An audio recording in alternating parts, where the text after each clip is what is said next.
Yo, konnichiwa, di video kali ini, Mimin mau ngelanjutin anime Diamond of the Shadow Realm. Video ini adalah lanjutan dari video sebelumnya. Jadi buat teman-teman yang belum nonton video sebelumnya, Mimin saranin buat nonton dulu, supaya kalian tuh nggak kebingungan sama alur ceritanya. Tapi buat kalian semua yang mau Mimin lebih rajin uploadnya, jangan lupa tinggalin subscribe, like, dan komentar sebagai bentuk apresiasi dari kalian, karena semakin rame interaksi dalam video ini, udah pasti bakalan bikin Mimin jadi semakin rajin upload juga.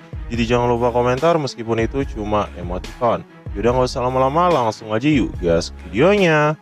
Shin masih menampilkan flashback tentang masa lalu sosok Yuro, di mana saat itu ayahnya berhasil menghabisi sang pembunuh sebelumnya. Dia mengatakan kepada Yuro untuk tetap tenang karena semuanya baik-baik saja. Mereka harus segera kembali sebelum malam tiba, ucapnya kepada sang anak. Dia juga mengatakan kepada Yuro untuk berusaha tenang dengan cara menarik nafas dalam-dalam dan mengeluarkannya secara perlahan. Itu akan menghilangkan kepanikan. Dan dia mengatakan, hidupmu memang dalam bahaya ketika jantungmu berdebar-debar. Jadi, di dunia ini juga ada beberapa pemburu seperti kita, bahkan sampai memperjualbelikan kehidupan seseorang. Tenangkan pikiranmu dan analisa situasi. Kau akan tahu apa yang harus kau lakukan, dan teruslah berpikir untuk bertahan hidup dengan alat yang kau miliki, ucapnya kepada Yuro sambil mengajarkan banyak hal. Dan beberapa saat setelah kejadian itu, mereka juga sempat memanggang beberapa hasil buruan mereka untuk memakan bersama. Ayahnya juga sempat bilang sama Yuro tentang bandit sebelumnya. Aku ingin kau tidak mengatakannya kepada siapapun. Bahkan ketika kita kembali ke desa, kehidupan kita akan berlanjut dan berpura-puralah seperti tidak pernah terjadi apapun, ucapnya kepada sosok Yuro yang bikin Yuro pun hanya mematuhi perkataan ayahnya. Sesampainya mereka di desa, mereka juga sempat mengobrol satu sama lain dengan para penduduk desa. Dan para penduduk desa juga menanyakan mengapa mereka pulangnya terlalu lama, bahkan sempat tidak pulang kemarin malam. Ayah Yuro bilang kalau mereka terlalu berlebihan ketika mengejar mangsa buruan mereka, dan karena alasan itu harus menghabiskan waktu di luar.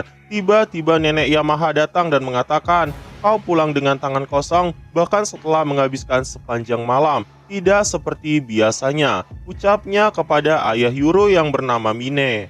Ibu Danji yang merupakan teman dari Mine saat itu juga menanyakan keadaannya. Dia merasa lega karena Mine baik-baik saja. Dan beberapa saat setelah kejadian itu, nenek Yamaha sempat menanyakan apakah terjadi sesuatu ketika mereka berada di gunung. Mine mengungkapkan bahwa tidak ada apa-apa, mereka hanya mengejar hasil buruan. Namun ketika dicek baik-baik, nenek Yamaha melihat darah yang saat itu ada di baju Yuro dan menanyakan darah apa itu. Mine saat itu memasang wajah bodoh dan mengatakan, oh, itu adalah darah dari tikus yang kami tangkap buat makan malam.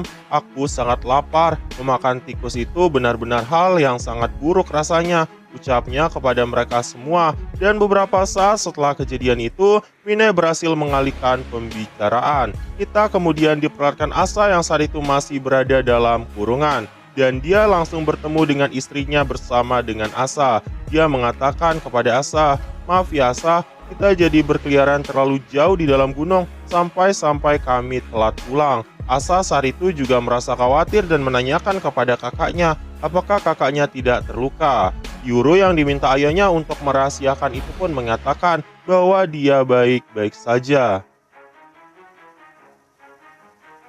Namun entah mengapa, Asa seolah memiliki pemikiran dan tetap merasa khawatir kepada kakaknya. Berhati-hatilah kak. Dan beberapa saat setelah kejadian itu, kita diperlihatkan Mine yang membisikkan sesuatu ke telinga sang istri, yang membuat raut wajah istrinya saat itu berubah. Sepertinya mereka berdua menyimpan sebuah rahasia yang saat ini masih belum terungkap ke publik. Dan beberapa saat setelah insiden itu, ternyata ini juga merupakan momen di mana ibu dan ayah Yuro meninggalkan mereka berdua di desa. Awalnya itulah pikiran dari Yuro, sampai pada akhirnya dia juga mulai mengetahui bahwa Asa yang berada di dalam kurungan itu bukanlah adiknya yang sebenarnya. Ibu dan ayahnya membawa Asa kabur bersama dengan mereka di desa, dan Yuro selama ini telah ditipu oleh orang-orang di Higashimura selama 10 tahun karena selalu menganggap bahwa Asa yang berada di dalam kurungan itu masihlah adiknya. Shin kemudian kembali ke momen saat ini. Kita diperlihatkan Asa yang kembali mengatakan bahwa dia pernah mengalami momen hidup dan mati dan dibunuh oleh para pembunuh dari desa Higashimura. Jadi, setelah mereka kabur dari Higashimura, mereka terus bersembunyi dari pengejaran. Lalu keluarga Kagemori pun menawarkan perlindungan untuk mereka. Dan saat Asa mulai berpikir bahwa keadaan sudah baik-baik saja, secara misterius ibu dan ayahnya menghilang. Tahun lalu, ketika usia Asa berumur 15 tahun, dia ditangkap oleh para pembunuh. Dan di sanalah dia kehilangan hidupnya, sampai mendapatkan kekuatan yang bernama Kai. Dia saat itu tiba-tiba berpindah ke alam kematian, di mana itu adalah perbatasan antara dunia kematian dan dunia kehidupan. Dia saat itu bertemu dengan Sugai yang bernama Kai. Dan saat itu Sugai Kai menanyakan, ada daging yang tiba-tiba datang ke sini. Mengapa kau ada di sini? Tapi dengan adanya kau di sini, itu tandanya kau telah mati. Ucapnya kepada Asa yang membuat Asa saat itu terkejut. Kai saat itu kembali mengatakan kepada Asa, kau sudah pernah mati sekali. Asa menanyakan apakah ini adalah neraka. Kai mengungkapkan, tempat ini memang tidak menyerupai surga. Jadi bisa dikatakan manusia memang menyebutnya seperti itu. Tapi, apa yang membuat pikiranmu menganggap bahwa ini adalah neraka? Kehidupan seperti apa yang kau jalani di luar sana? Ini bukanlah neraka. Ini hanyalah wilayah perbatasan antara dunia kematian dan duniamu. Kalian menyebutnya sebagai Yomotu Shirasaka. Ucapnya kepada Asa. Asa kemudian menanyakan, ayahku pernah mengatakan padaku soal ini. Itu adalah dongeng dari desa kami. Di sebuah desa bagian timur, satu laki-laki dan satu perempuan terlahir pada malam itu. Ketika malam dan pagi adalah dua sisi yang sama, mereka akan pergi ke dunia bawah dan menjadi penguasa dari para Sugai. Kai kembali mengatakan, aku rasa ketidakkonsistenan memang terjadi ketika disebarkan dari mulut ke mulut. Itu seharusnya ambang pintu neraka. Jika kau seandainya memang masih hidup, kau tidak akan pernah bisa menjangkau tempat ini. Apa yang ingin kau lakukan? Orang yang datang ke sini cuma punya dua pilihan, menuju kematian atau menerimaku. Jika kau ingin mati, cukup keluar dari jalan itu. Dan jika kau memilih hidup, maka kau akan memilih Kai dan kembali ke tempat di mana kau hidup.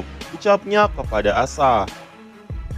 Dengan hidup kembali, kau bisa menghancurkan musuh-musuh yang sudah mengakhiri hidupmu. Kau juga bisa mengakhiri perang sesukamu, sehingga kau bisa menjadi pahlawan. Ada banyak keuntungan. Tapi sebagai gantinya kau akan dikerumuni oleh banyak orang yang ingin memanfaatkanmu. Kau mungkin bisa menyaksikan neraka meskipun kau masih hidup. Dan di saat yang sama, kau akan berpikir bahwa kematian mungkin akan jauh lebih mudah daripada kau tetap hidup. Asa yang mendengar ucapan seperti itu dari Kai pun merasa takut dan mengatakan, tapi aku sudah pernah merasa hidup seperti di neraka. Orang tuaku telah diculik dan tidak ada satupun petunjuk tentang keberadaan mereka. Tapi, apakah kakakku juga pernah datang ke sini? Apakah dia sudah terbunuh juga? Kai mengatakan bahwa dia tidak tahu. Jika anak itu datang, dia mungkin akan dikirim ke Fu. Dia tidak akan ke sini. Oleh karena itu, tidak akan ada yang tahu tentang apa yang akan terjadi pada kakakmu. Asa mengatakan bahwa dia tidak mau mati. Dia sudah meninggalkan kakaknya sendirian di desa. Bahkan saat ini dia nggak tahu apakah kakaknya masih hidup atau tidak. Dan karena alasan itu, dia memilih pilihan untuk tetap hidup. Kai mendengar ucapan seperti itu mengatakan, itu mata yang sangat indah, lihatlah ke depan dan terus maju. Dan saat itulah dia mulai terbangun dari kematiannya. Orang-orang yang sebelumnya membunuh Asa saat itu terkejut melihat detak jantungnya kembali. Mereka saat itu panik banget, dan beberapa saat setelah kejadian itu, meskipun mereka menganggap bahwa mereka bisa mengubah dunia, tapi semuanya berakhir dengan kegagalan. Bahkan ketika mereka berencana untuk menculik kakak dari Asa juga, Asa langsung terbangun dengan kekuatan Kai yang saat itu memenuhi mata kanannya. Jadi ini adalah alasan mengapa mata kanan dari Asa selalu ditutup. Asa melancarkan pukulan ke arah mereka berdua yang membuat mereka berdua saat itu mati secara instan. Dan ketika Gapchan datang dalam misi penyelamatan, dia menyaksikan semua itu dan mengatakan kepada Asa, "Asa, kau harusnya menyerahkan pekerjaan kotor seperti ini kepada diriku." Asa mengungkapkan, "Maafkan aku, Gapchan. Aku tidak memilih kehidupan yang pedih seperti ini. Tapi ini adalah jalan yang memang harus aku pilih. Tangan milikku ini memang untuk dikotori, dan aku akan menghancurkan siapa yang menghalangi jalanku." Dan beberapa saat setelah kejadian itu, Asa langsung menjelaskan kepada kakaknya, "Itulah yang terjadi. Maafin aku, Kak. Adikmu yang merupakan versi asli yang selalu kau kagumi telah tiada," ucapnya kepada sosok Yuro. Dan beberapa saat setelah kejadian itu, hari-hari pun mulai berjalan seperti biasanya. Kita diperhatikan Gapchan yang saat itu juga beres-beres bersama dengan Gabriel. Dan di sisi lain kita diperhatikan Akio dan rekan-rekannya yang lain juga sudah bersih-bersih tentang serbuan sebelumnya. Namun tiba-tiba dari arah luar kita mendengar suara ketukan pintu dari seseorang.